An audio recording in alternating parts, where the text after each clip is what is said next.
primer lugar, quiero agradecer la invitación del Ministerio de Salud a través del Instituto Nacional de Salud del Niño, liderado por la doctora Zulema Thomas.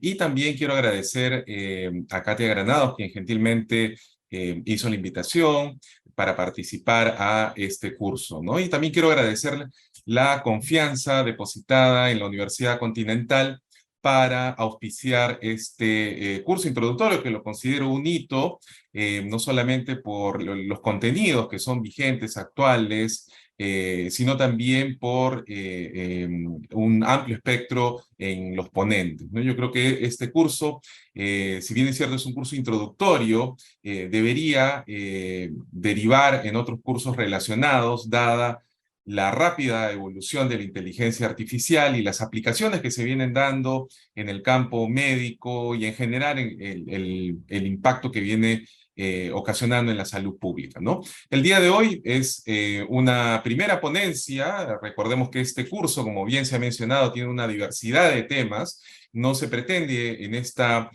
charla poder cubrir y abarcar todos estos temas. Es básicamente despertar y un poco llamar a la reflexión de por qué este tópico es importante en el campo de la medicina y algunos de los retos que se enfrentan los profesionales de salud ante este nuevo dominio, ¿no? Muy bien, entonces vamos a comenzar. Como se mencionó, la inteligencia artificial hoy en día no solamente está revolucionando el mundo, sino que el Perú particularmente también viene alineando sus políticas, alineando estrategias y también desarrollando proyectos, actividades para integrar la inteligencia artificial en los diferentes procesos, ¿no? Es por eso que contamos con una propuesta de la Estrategia Nacional de Inteligencia Artificial del 2021 al 2026, que esto viene siendo promovido por la Presidencia del Consejo de Ministros, y los diferentes ministerios, incluyendo Salud, también están abocados a este tema, ¿no? Bueno, quiero comenzar esta presentación un poco mostrando el cambio de paradigma, ¿no? Porque hoy en día la inteligencia artificial en realidad ha venido a revolucionar muchos campos de la sociedad. No es un tópico nuevo, de hecho, pero sí representa un cambio de paradigmas para lo que venimos haciendo en la medicina, ¿no? Recordemos que en el modelo actual, o el modelo tradicional, para denominarlo mejor, es un modelo que analiza datos, ¿no? Particularmente el campo de medicina y el campo de la salud, donde trabajamos con millones de datos, ¿no? Usualmente y típicamente, tradicionalmente, a través de las diferentes herramientas, e inclusive de manera institucional, a través de las oficinas de estadística e informática, estos datos se analizaban, se describían, se trataban de explicar fenómenos, y se podía inferir a futuro los posibles comportamientos, ¿no? Comportamientos que podían ayudar a una mejor toma de decisiones y unas políticas basadas en datos o políticas basadas en evidencias, ¿no? Para eso utilizábamos las técnicas tradicionales de las estadísticas descriptivas e inferenciales. Y es por eso que en las currículas de los programas de medicina, en las currículas de los programas de salud y en general en las currículas universitarias, se lleva el curso de estadística, ¿no? Justamente abordando este modelo. Sin embargo, ya en los últimos años y en el mundo, en las últimas décadas, ¿no? Ya nos estamos aproximando y nos estamos enfrentando a un nuevo modelo, ¿no?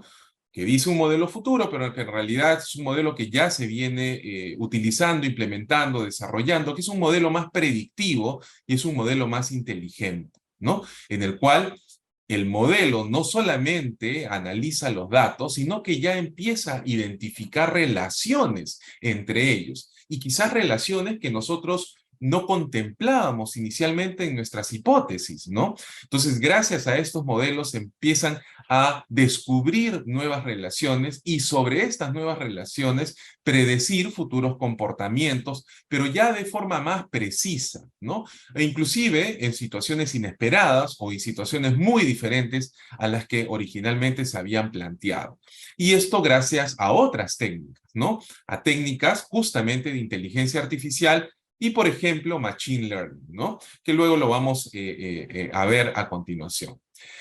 El campo de la inteligencia artificial en realidad tiene muchas definiciones, como lo tienen muchas de las herramientas tecnológicas o muchos de los dominios tecnológicos que tienen que ver con la informática, que tienen que ver con los componentes tecnológicos y digitales, ¿no? Esta es una definición en la cual ubica a la inteligencia artificial como una disciplina que justamente busca entender, pero también modelar estas capacidades de procesamiento de información de la mente humana y comprender los principios generales justamente para explicar y modelar sistemas inteligentes, ¿no?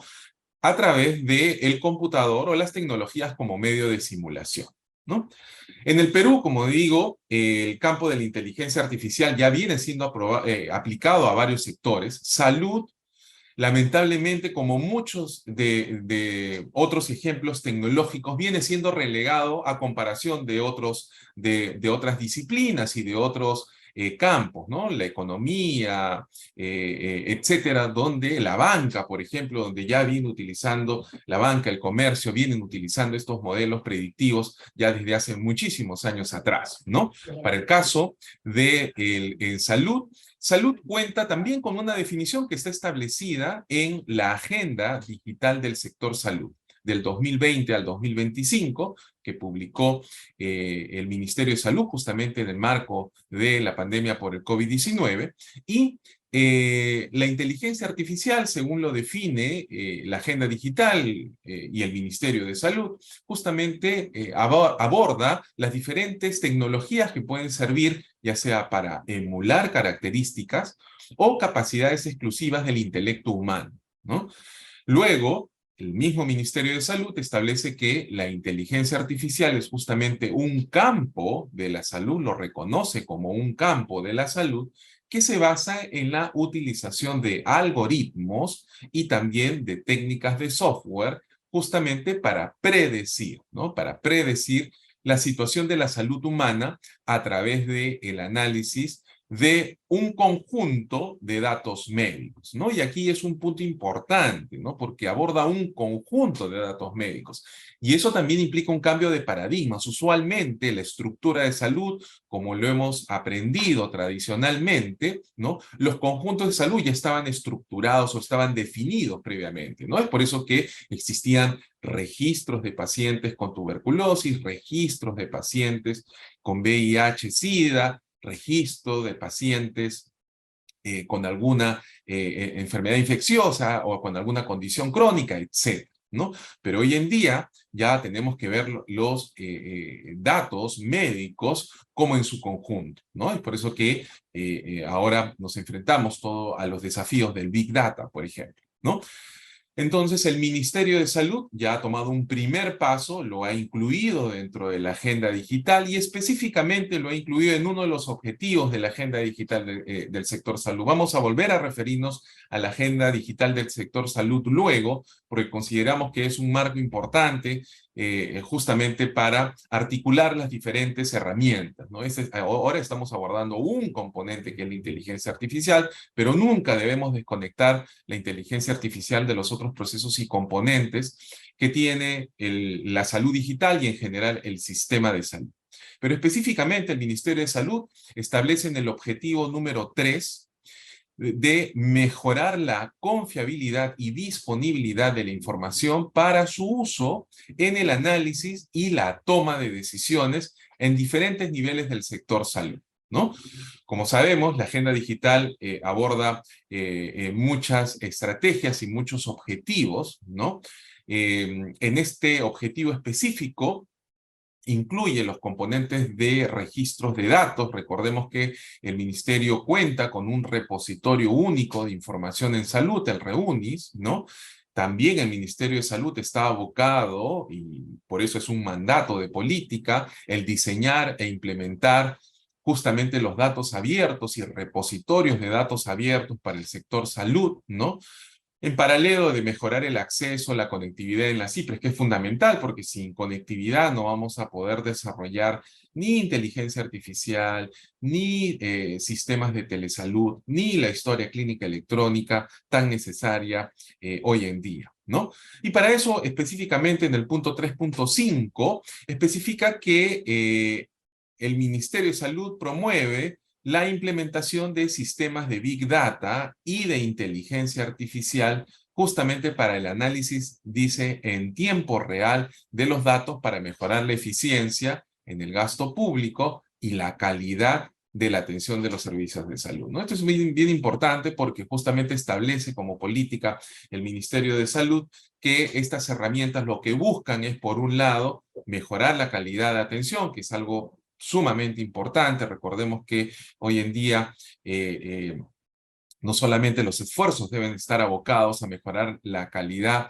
de atención, sino también la eficiencia, ¿no? La eficiencia en el gasto, que es uno de los indicadores también bien importantes, y justamente se espera que con la implementación de estos sistemas de inteligencia artificial pueda contribuir a la mejora de estos indicadores, ¿no?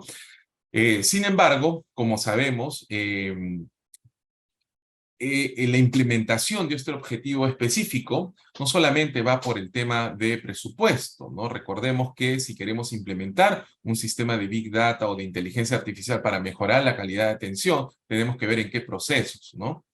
Es en un proceso de telesalud, es en un proceso de atención o de mejora de las prestaciones automatizando el registro de información o optimizándolo con historias clínicas electrónicas, ¿no? Y para todo eso, obviamente, necesitamos otros componentes, ¿no? Que lo vamos a ver también en esta presentación de manera general, ¿no? Entonces, es importante reconocer el Ministerio de Salud lo contempla la inteligencia artificial dentro de la agenda digital, pero va a ser muy interesante porque cada uno de estos objetivos obviamente tiene que tener un desarrollo, tiene que tener normativas relacionadas, tiene que tener un plan de trabajo, tiene que tener mecanismos, cómo se va a financiar todo ello, ¿no? O en alianza, porque también este es otro concepto importante. Vamos a estar atentos, ¿no es cierto?, a cómo el Ministerio de Salud empieza a desarrollar este plan de trabajo específicamente enfocado en este objetivo de la inteligencia artificial, ¿no? En el cual, obviamente, nosotros desde la academia o desde cualquier ámbito, la idea es colaborar, contribuir y sumar esfuerzos para que justamente esta estrategia justamente cumpla ese objetivo de mejorar la calidad y mejorar la eficiencia, ¿no? Muy bien, entonces ahora vamos a hacer un poco de zoom dentro de los componentes de la inteligencia artificial. Como mencioné, la inteligencia artificial no es algo nuevo, ¿no? Ya en la década de los 50 ya se desarrollaban técnicas que justamente permitían a las computadoras tratar de desarrollar o tratar de alguna manera imitar la complejidad de la inteligencia humana, ¿no? Ya luego de algunas décadas posteriores, en la década de los 80, ya aparece todo el machine learning, que lo podemos traducir como el aprendizaje automático o el aprendizaje automatizado, y ya en los años 2000, específicamente en la década del 2010, ya aparecen un subconjunto, ¿no?, de herramientas y recursos vinculados al deep learning, al aprendizaje profundo, ¿no? Entonces, para ver un poco las definiciones de manera en general, podemos nosotros definir al machine learning o al aprendizaje automático o automatizado como un método justamente para automatizar el análisis de datos mediante el uso de algoritmos que identifican de manera iterativa diferentes patrones basado en los datos y a su vez aprende de estos datos, ¿no? A través de estas iteraciones. Por otro lado, el aprendizaje profundo, o también llamado en inglés deep learning, justamente va a utilizar diversas cadenas, por ejemplo, de redes neuronales, que además de conformar estructuras complejas de manera secuencial o de diversa configuración, puede tener roles diferentes, ¿no? Si hacemos una breve revisión de los diferentes tipos de aprendizajes automáticos, es decir, de diferentes tipos de machine learning, si hacemos una evolución o una comparación, si cogemos datos simples, ¿no? O datos que tienen categorías muy definidas, que es lo que usualmente hemos aprendido nosotros, ¿no? Y lo que usualmente hemos visto también de manera tradicional, estos datos simples que tienen categorías ya muy bien definidas, muy bien estructuradas, podríamos decir que es un aprendizaje automático clásico, ¿no?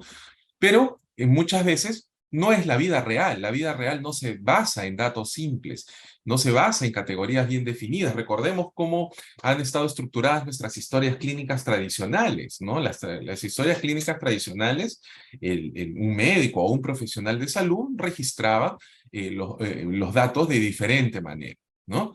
Sin embargo, como sabemos, esta estructura de datos, cuando se quería transcribir lo que se había documentado en una historia clínica en un formato electrónico, justamente habían problemas de legibilidad, habían problemas de datos incompletos, habían problemas de datos redundantes, habían problemas de datos inconsistentes, sin mencionar los potenciales datos legales, ¿no? Aquí recordemos que también, al hablar de machine learning, al hablar de inteligencia artificial, estamos hablando también de temas ligados a la confidencialidad de los datos. Recordemos que tenemos una ley de protección de datos personales, pero también nos enfrentamos a temas éticos, ¿no? Entonces, justamente, la vida real nos demostraba que los datos simples no eran suficientes, no habían suficientes datos y es por eso que ya aparecen otras técnicas como aprendizaje por refuerzo o cuando habían problemas de calidad de los datos, métodos de ensamble y ya, digamos, tratando de enfrentarnos a los datos en la vida real, que son datos complejos, ¿no? O con categorías mal definidas o categorías no completas, es que justamente aparecen estas técnicas específicas de redes neuronales y aprendizaje profundo que ustedes lo van a escuchar más en los siguientes años, ¿no? Este campo que viene, digamos, interactuando con otros campos de la informática biomédica o de la ingeniería biomédica u otras ramas también de las ciencias de la computación, justamente abordan estos campos y es por eso que también nosotros, es un cambio de paradigmas también, porque usualmente los profesionales de salud, usualmente los médicos, trabajaban entre ellos, ¿no? Sin embargo, hoy en día resulta cada vez más importante interactuar de manera interdisciplinaria, multidisciplinaria, inclusive transdisciplinaria, para abordar estos temas, ¿no? Y justamente un ejemplo de redes neuronales son las denominadas redes neuronales convolucionales, ¿no? Que también se denominan CNN por sus siglas en inglés, que justamente son una clase, es un subgrupo de aprendizaje profundo, como lo vimos, que utiliza en este caso una red neuronal artificial, ¿no? Que lo que busca es analizar. Puede analizar texto, puede analizar imágenes, ¿no?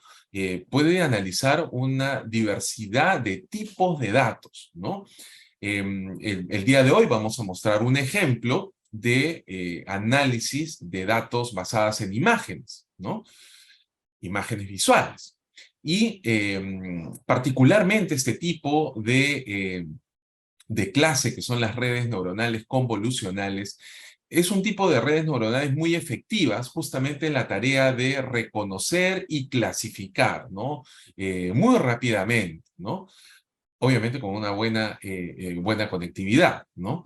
Pero les muestro las redes neuronales convolucionales porque justamente se han convertido en una técnica preferida para analizar imágenes médicas, ¿no? Hoy en día, cuando estamos implementando no solamente historias clínicas electrónicas, estamos implementando servicios de telesalud y muchos de ellos se basan en analizar imágenes médicas, ¿no? La teleradiología, por ejemplo, utiliza muchas de estas imágenes. Y ya que contamos con una gran cantidad de imágenes, justamente se pueden convertir, y eso es otro punto importante, estas herramientas tecnológicas se pueden convertir en unos grandes aliados para el soporte, para la toma de decisiones, ¿no? Recordemos que estoy mencionando soporte para la toma de decisiones de un médico, soporte para la toma de decisiones de un especialista, un radiólogo, por ejemplo, soporte para la toma de decisiones que al final también va a redundar o redundaría en un mejor soporte también para la toma de decisiones de un paciente, de un usuario de servicios de salud, ¿no? No solamente estas tecnologías pueden ser de gran ayuda para un profesional de la salud, sino también de gran ayuda para un paciente, para un usuario de los servicios de salud, ¿no?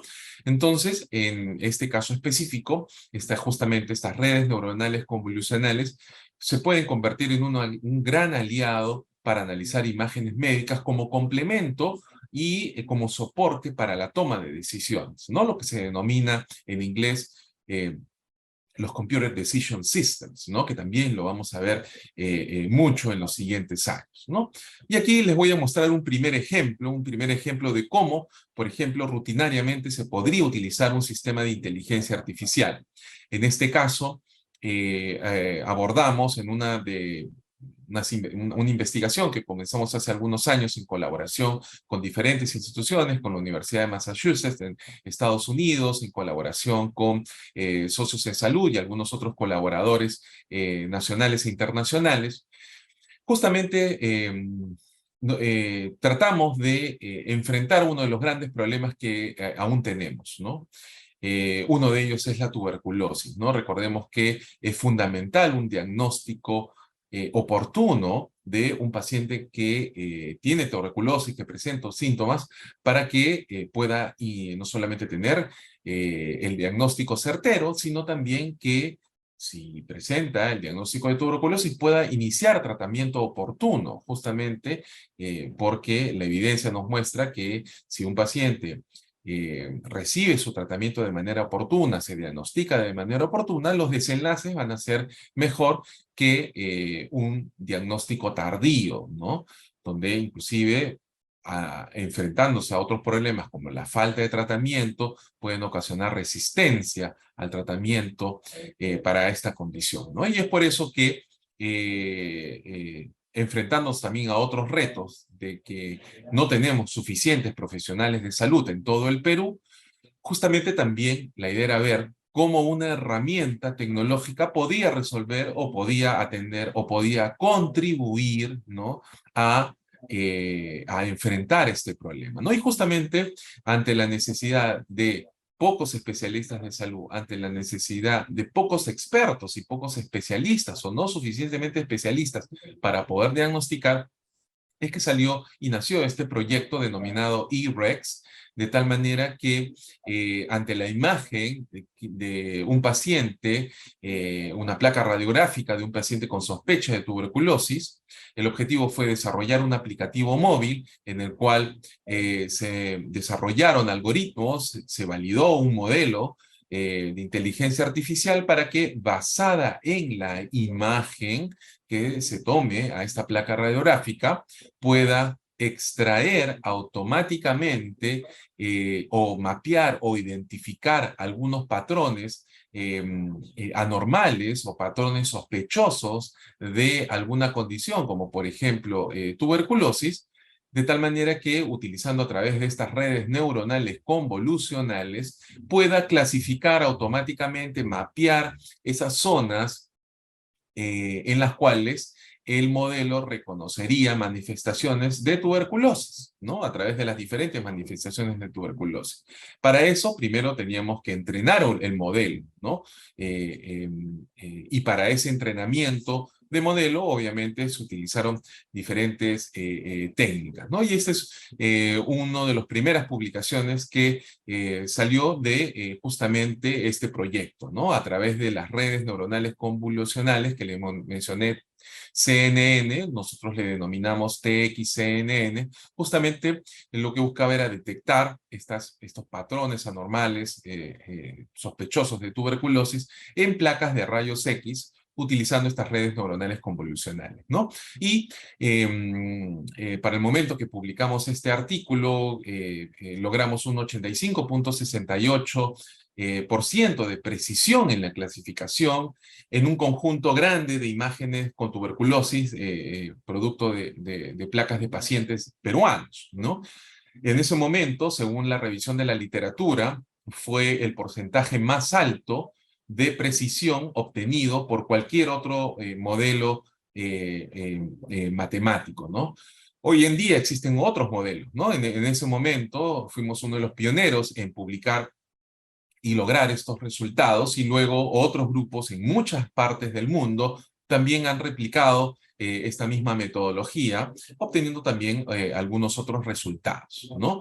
Es importante, obviamente, como en todo mecanismo o toda metodología de evaluación de sistemas tecnológicos, obviamente también desarrollar y promover estudios de evaluación de tecnologías digitales, evaluación de proyectos de salud digital, ¿no? Esas son también otras competencias importantes, ¿no? Como vemos, la formación del profesional de salud, la formación de un médico, de una enfermera, de un psicólogo, hoy en día tienen que cambiar, ¿no? Hemos visto ya cómo el Ministerio de Salud está modificando su perfil de competencias, ya ha introducido algunos conceptos tecnológicos de salud digital, como por ejemplo la telesalud, pero aún quedan muchos otras competencias vinculadas al tema de salud digital, a la informática biomédica, a la inteligencia artificial, que resulta necesario, ¿no? Hoy en día esto no es algo opcional, ¿no? Realmente puede marcar una diferencia en que un profesional de la salud cuente con estas herramientas y las utilice de la mejor manera para la atención de sus pacientes o para los procesos de gestión, y se va a diferenciar de otro que simplemente no lo utilice y se va a quedar atrás y se va a quedar relegado, ¿no? Otro concepto importante que quiero mencionar cuando hablamos de inteligencia artificial, como les dije, es que la inteligencia artificial es una herramienta, pero que no está aislada, ¿no? Si vemos aquí este modelo, este es un modelo sociotécnico en el cual eh, enmarcamos la herramienta de inteligencia artificial dentro de todo el sistema de proceso, todo el sistema de trabajo, cuando un médico o un profesional se enfrenta a un paciente con tuberculosis, ¿no? Tenemos nuestro sistema de computación basado en tecnologías móviles, embebidos con inteligencia artificial, que lo que busca es estar inmerso o involucrarse dentro de los procesos, ¿no? Dentro de los procesos de atención clínica y especialmente dentro de los procesos de atención de un paciente con tuberculosis, justamente uno de los primeros procesos claves es justamente que el paciente tenga el diagnóstico certero de tuberculosis, para luego iniciar el tratamiento oportuno de estos pacientes, aparte de otros procesos también dentro del marco de la atención de un paciente, ¿no? Dependiendo si viene con otros factores de riesgos o viene con otras complicaciones. Pero este sistema de trabajo, como les dije, la tecnología y las herramientas digitales tienen un rol, forman parte de un componente, pero no son los únicos. Recordemos que dentro de un sistema sociotécnico tenemos no solamente las herramientas, tenemos los factores organizacionales, que son un tema fundamental. ¿Por qué? Porque al implementar uno de estos sistemas tecnológicos, ¿no?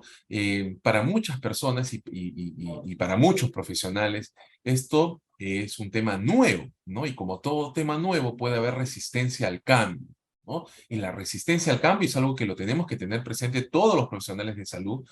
Es un tema que lo tenemos que tener presente los gestores de salud, es decir, los directores de hospitales. Por eso es que es fundamental también, no solamente formación de competencias en profesionales de salud, sino también formación de competencias en los líderes, en los directores, en los jefes, ¿no? Es fundamental para que entiendan no solamente la complejidad, sino que también entiendan los diferentes componentes que abordándolos de manera eficiente y abordándolos de manera apropiada, podemos lograr un mejor impacto. Entonces, los factores organizacionales que implica una estrategia de gestión del cambio son fundamentales, ¿no? Aparte del liderazgo que tiene que haber de la alta dirección o de las altas autoridades. Todo esto, obviamente, nosotros interactuamos en un ambiente físico, social, donde también implica todo el componente emocional, físico, de relación médico-paciente que también existe en el sistema, ¿no? Una vez con el sistema de trabajo, con los procesos enfrentados, es que justamente lo que buscamos son los mejores resultados, los mejores desenlaces, ¿no? Desenlaces, esperamos, positivos en nuestros pacientes y desenlaces en el resultado de personal y de la organización, que justamente está alineado al objetivo de inteligencia artificial que establece el Ministerio de Salud en su agenda digital. Como vimos, establece dos resultados esperados. Uno, mejorar la calidad de atención del paciente y segundo, mejorar la eficiencia y la efectividad de estos procesos, ¿no? Entonces siempre tenemos que tener en cuenta también estos indicadores. ¿Hay otros indicadores? Claro, también hay otros indicadores, ¿no? Pero, digamos, estamos centrándonos en el marco de este ejemplo en estos dos resultados principales, ¿no? Entonces, de nuevo, recalcando, el rol que tienen los factores socioculturales y el enfoque de un sistema sociotécnico ayudaría mucho a conceptualizar y transparentar los diferentes elementos cuando nos enfrentemos a la implementación de un sistema de inteligencia artificial o de un sistema cualquiera en realidad que involucre tecnologías en salud, ¿no? Es importante siempre trabajar con un marco o con un enfoque de sistemas, ¿no? ¿Por qué? Porque, vuelvo a repetir, los sistemas de inteligencia artificial no son aislados, ¿no? Ni buscamos que el sistema o el aplicativo per se me vaya a resolver el problema, ¿no? Si mis procesos no están bien definidos, volviendo al slide de procesos, si mis procesos no están bien mapeados, si mis procesos no han sido reorganizados primero, ¿no? O sea, si yo encuentro que mis procesos están duplicados, redundantes, ineficientes, y yo trato de implementar un sistema de inteligencia artificial sobre procesos que están desordenados, ineficientes, incompletos, lo único que voy a lograr es informatizar. Claro, voy a tener una herramienta informatizada de inteligencia artificial, pero voy a informatizar el caos. No voy a ganar nada. Y peor, voy a empeorar los resultados de mi paciente, podría empeorar los resultados de mi organización. Entonces, este tema de procesos es fundamental, ¿no? Entonces, mapeemos bien nuestros procesos, si estamos enmarcados en un proceso asistencial. Y si hay cosas que mejorar, si hay cosas que adaptar, si hay cosas que modificar en mis procesos, hagámoslo antes de implementar un sistema tecnológico, cualquiera que sea, como digo, inteligencia artificial, telesalud, historias clínicas electrónicas, etcétera, ¿no? Entonces es fundamental este enfoque de sistemas y el rol que tienen los factores sociotécnicos, ¿no? Y para ello, al momento de implementar mi sistema, ¿no?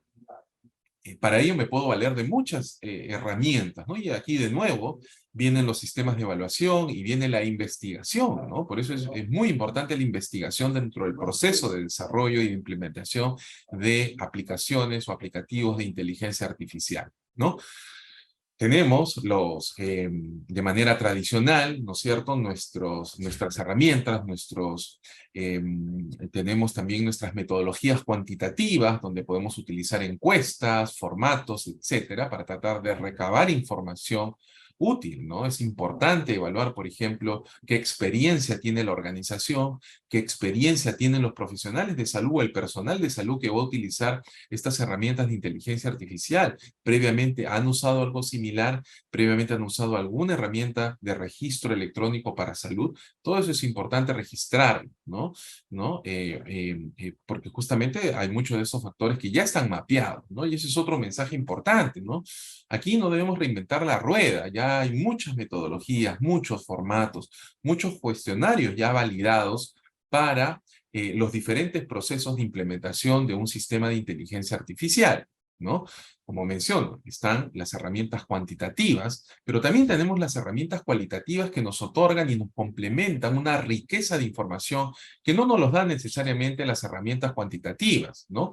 Por ejemplo, para este proyecto utilizamos también diferentes metodologías. Utilizamos unos estudios observacionales, justamente para ver la dinámica, los flujos de trabajo, que es fundamental, ¿no? Tenemos que entender bien la cultura de esa organización. Un sistema de inteligencia artificial que lo apliquemos en un hospital de referencia en Lima puede no funcionar el mismo sistema de inteligencia artificial en un establecimiento de salud del Callao o inclusive de otro distrito, estando en la misma región, ¿no? Entonces, por eso es bien importante el rol y el impacto que tiene la cultura de la organización. Entonces, los estudios organizacionales nos dan una información importante. Pero luego podemos complementar, en ese estudio complementamos con algunas entrevistas a profundidad, uno a uno, ¿no es cierto? Entrevistar, por ejemplo, qué piensa el jefe, qué piensa el director del hospital o el director de la clínica. Algunos, es importante entrevistar también a algunos líderes influentes, ¿no? No solamente a los jefes de servicio, ¿no? Claro, los jefes de servicio obviamente tienen un rol importante, pero identifiquemos también cuando especialmente implementemos sistemas de salud digital, sistemas de inteligencia artificial, identifiquemos también a estos líderes, ¿no? Denominados también champions, ¿no? Que tienen un efecto influyente en su grupo, ¿no? Que pueden ser grupos de residentes, grupos de asistentes, que tienen un liderazgo, lo escuchan a esta persona, ¿no? Y ver también, explorar sus percepciones, ¿no? Explorar sus necesidades, ¿no? Lo que espera de un sistema, ¿no? Porque luego esta persona influyente también lo va a compartir con su red, ¿no? Recordemos que el enfoque en redes también es fundamental y lo podemos implementar, también podemos mapear, podemos investigar durante el proceso de implementación de un sistema de inteligencia artificial. Obviamente, esto idealmente es involucrar, y este es otro mensaje importante que quiero compartir, lo ideal es involucrar a nuestros usuarios finales, ya sean profesionales de salud, personal de salud, o inclusive médicos, involucrarlos en lo posible, lo más pronto del proceso de implementación o inclusive en el diseño de un proyecto que tenga esta magnitud de inteligencia artificial. Mientras de manera más precoz, de manera inicial podamos incorporar a nuestros usuarios finales, vamos a tener no solamente mayor información, vamos a poder inclusive implementar de manera conjunta inclusive, ¿no? Hoy día existen herramientas de diseño centrada en el usuario, de user interface, etcétera, que los mismos usuarios pueden ser partícipes y de eso también los ayuda a ellos a ponerse la camiseta e involucrarse en el proyecto también, porque lo toman el proyecto como suyo, no lo ven como un proyecto distante que viene de la alta dirección o viene del MINSA y que tiene que ser implementado sí o sí, ¿no? Entonces, involucrar a nuestros usuarios finales es fundamental y para eso nos ayudan estas técnicas de estudios, tanto cuantitativos como cualitativos, como entrevistas a profundidad o como grupos focales, ¿no? Ya con profesionales de salud, con personal de salud, inclusive con pacientes. También podemos tener grupos focales también para evaluar sus percepciones, sus necesidades, sus comportamientos, ¿no? Es un tema fundamental, ¿no? Muy bien, entonces ya hablamos de los componentes socioculturales, pero también nuestra agenda de salud digital, nuestra agenda digital del sector salud, también establece otro modelo, ¿no? Un modelo que lo denominamos la casa digital, que en realidad no es algo nuevo tampoco. Nosotros cuando tuvimos la oportunidad de estar en el Ministerio de Salud, allá por 2011, 2012, se comenzó a trabajar también cuál puede ser un modelo para implementar nuestros sistemas de información en Perú. Y para eso adoptamos algunos modelos, básicamente el modelo ISO, y establecimos en una resolución ministerial, que es la 297-2012 MINSA, el marco conceptual que buscaba fortalecer justamente los sistemas de información, en donde de manera sencilla esta casa digital se constituye en algunas bases y algunas columnas. La base fundamental es la infraestructura que está contenida, la conectividad, el equipamiento, los servidores, el personal que gestiona estos servicios y la interoperabilidad de estos componentes tecnológicos. Muchas veces y esto usualmente lo manejan las oficinas de tecnologías de información, que lo tienen la mayoría de hospitales, clínicas, etcétera, ¿no? Sin embargo, esta capa no es suficiente, ¿no? Necesitamos una capa, una segunda capa más compleja, a lo cual lo denominamos la infraestructura, ¿no? La infraestructura es este componente de información en salud y quizás es el componente que mayores desafíos nos viene dando actualmente en el sector salud, donde en el centro de esta capa de infraestructura tenemos a la historia clínica electrónica. Recordemos que nosotros tenemos normatividad de historia clínica electrónica desde el año 2011. Desde el 2011 ya está definido la diferencia entre una historia clínica electrónica, que tiene el componente de firma digital, de una historia clínica informatizada, por ejemplo, ¿no? Y para esto necesitamos también trabajar con algunos componentes importantes dentro de la capa de infraestructura. Mencionamos los procesos, ¿no? Que es un tema importante, pero también hay otro concepto clave aquí, que es el componente de los estándares de datos, ¿no? Y por eso es que cobra especial relevancia cuando hablamos de inteligencia artificial, porque los estándares de datos justamente es la estructura que en realidad la tenemos definida en el sector salud desde el año 2005, es decir, tenemos ya 18 años de una normativa, que es un decreto supremo, el decreto supremo 024-2005, que establece justamente estos sets de estándares de datos. ¿Cómo vamos a identificar a un usuario de salud? ¿Cómo vamos a identificar un procedimiento? ¿Cómo vamos a identificar a un profesional de la salud? Eso ya está definido desde el año 2005, obviamente, del 2005 al 2023, mucho ha cambiado, de hecho han emergido nuevas clasificaciones, nuevas terminologías, en las cuales el Ministerio de Salud debería actualizar ya este set de estándares de datos en salud, es fundamental, ¿no? Este set de datos es justamente lo que va a permitir la interoperabilidad, es lo que va a permitir que una historia clínica electrónica pueda compartir datos con otros sistemas, ¿no? Es lo que nos va a permitir que las herramientas de inteligencia artificial justamente puedan ser más eficientes, ¿no? Al tener una historia clínica electrónica y interactuando, interoperando con otras instituciones, ¿no? Y luego, justamente la interoperabilidad cobra un especial rol en este campo de la infraestructura, ¿no? Para esto también tenemos otras capas como el de planeamiento, ejecución, monitoreo de ejecución y evaluación, que como digo es importantísimo. No deberemos todos estos sistemas digitales, estos sistemas de salud digitales, estos sistemas de inteligencia artificial, no se implementan de un día para otro. No es que yo veo un sistema, un aplicativo que funcionó bien en otro país y lo voy a implementar acá. No, para eso tiene que haber una adecuada planificación, porque como digo, el aplicativo es un componente, pero tenemos otros componentes que tienen que estar suficientemente bien engranados, bien conectados y alineados obviamente a las normativas, pero no solamente a las normativas del MINSA, tenemos más de 20 normativas solamente que tienen que ver con el campo de la interoperabilidad de la historia clínica electrónica, pero tenemos otras normativas también y otras regulaciones que vienen también por otros sectores. Mencionamos la ley de protección de datos personales, ¿no? Tenemos todo el componente ético que cobra una especial importancia, tenemos ley de banda ancha, tenemos ley de telesalud, ¿no? Es decir, tenemos un conjunto de regulaciones que todas ellas se conectan, ¿no? La agenda digital se conecta con muchas normativas y nosotros como profesionales de salud también tenemos que también estar atentos a estas normativas. ¿Por qué? Porque también somos entes que nos puede supervisar nuestro ente supervisor, que es su salud, ¿no? La Superintendencia Nacional de Salud, obviamente, también evalúa, considera las normativas vinculadas a sistemas de información dentro del proceso de supervisión y fiscalización, ¿no? Y supervisión que tiene en los diferentes establecimientos de salud del Perú, ¿no? Entonces, la Casa Digital tiene estos componentes importantes relacionados, donde se complementa con dos columnas importantes, que es la gobernanza, ¿no? Todo este liderazgo que tiene que haber para implementar un sistema de información, viene el tema presupuestal, viene el tema normativo, viene el tema de incentivos, etcétera. Y viene la otra columna importante que le he dejado al último, pero no por ello menos importante, quizás la columna clave. Sin esta columna se cae todo, que es el tema de las personas y la cultura. Por un lado, ya mencioné el tema cultural, lo importante que es.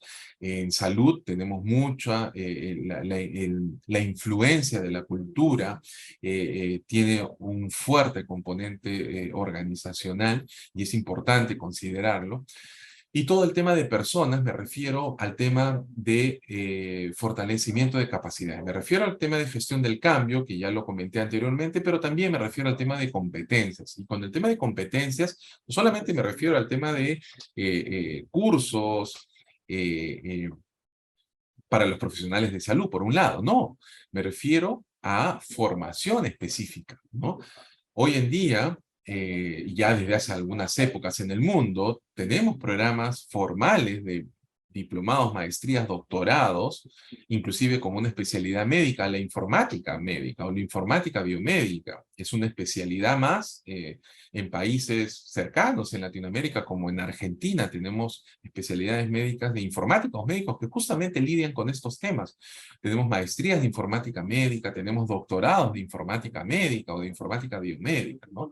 Porque existe una especialidad que justamente forma parte del grupo core de salud, ¿no?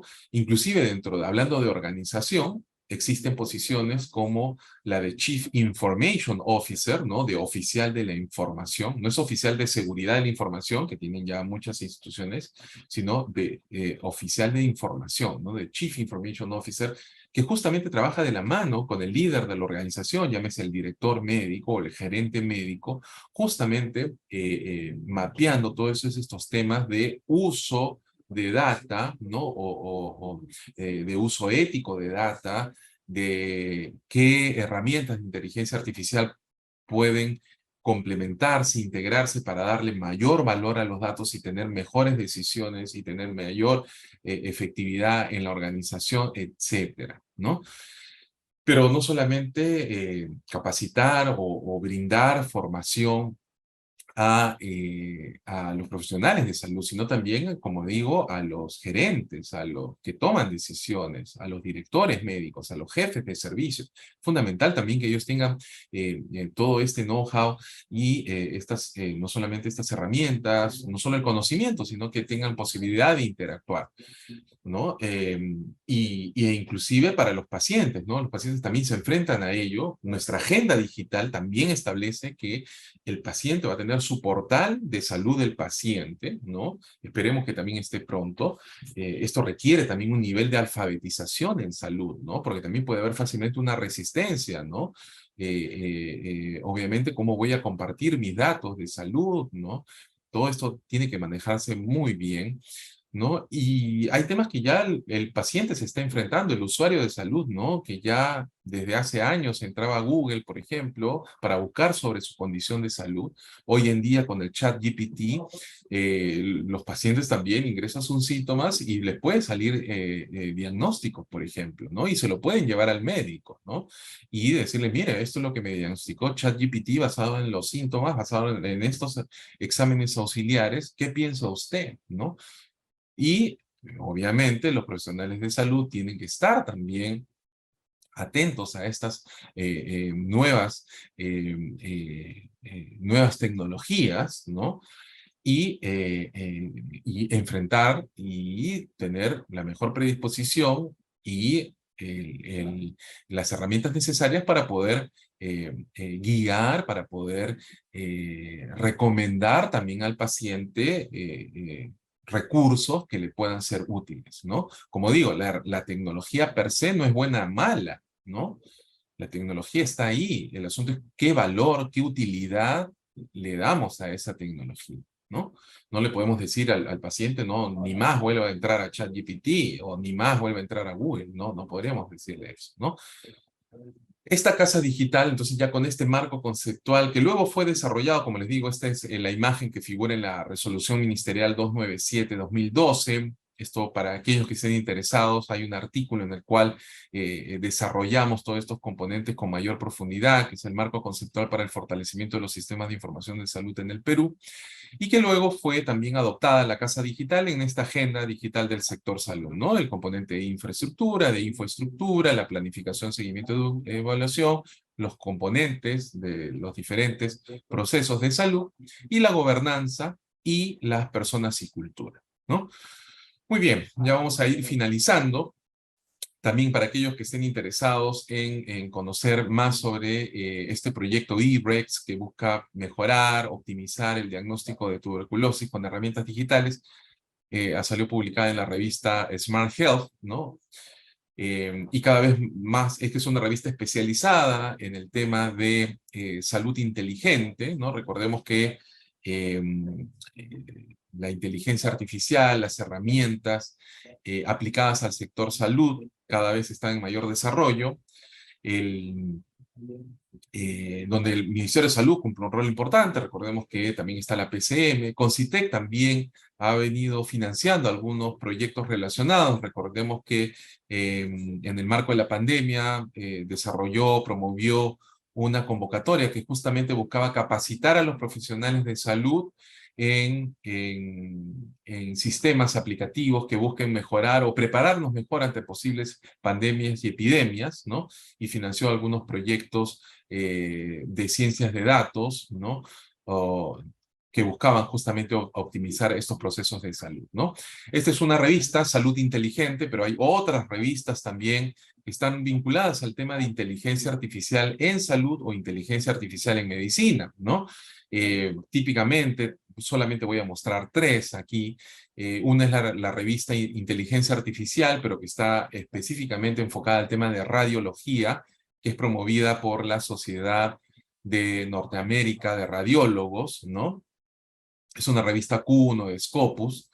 Está la revista también Inteligencia Artificial en Medicina, que lo promueve otra editorial, que es la editorial Elsevier, que también es una Q1, está en Scopus. Y recientemente New England Journal of Medicine la anunció que está ya preparando su revista de inteligencia artificial, ¿no? El mismo grupo de New England Journal Medicine está promoviendo esta revista que está disponible o que va a estar pronto ya los primeros números en la dirección ai.njm.org. Y para finalizar, quiero mencionar el tema importantísimo de fortalecimiento de capacidades. Como digo, esto va a marcar la diferencia entre un profesional de la salud que se prepara, que se actualiza regularmente, y por eso felicito a los más de 1.200 participantes que están en estos momentos conectados, tanto de Perú, en instituciones públicas y privadas que he visto al inicio en el chat, como también a los colegas y a los invitados internacionales que también nos están acompañando a través de el Internet y las redes sociales. El fortalecimiento de capacidad es un tema fundamental, como digo, ¿no?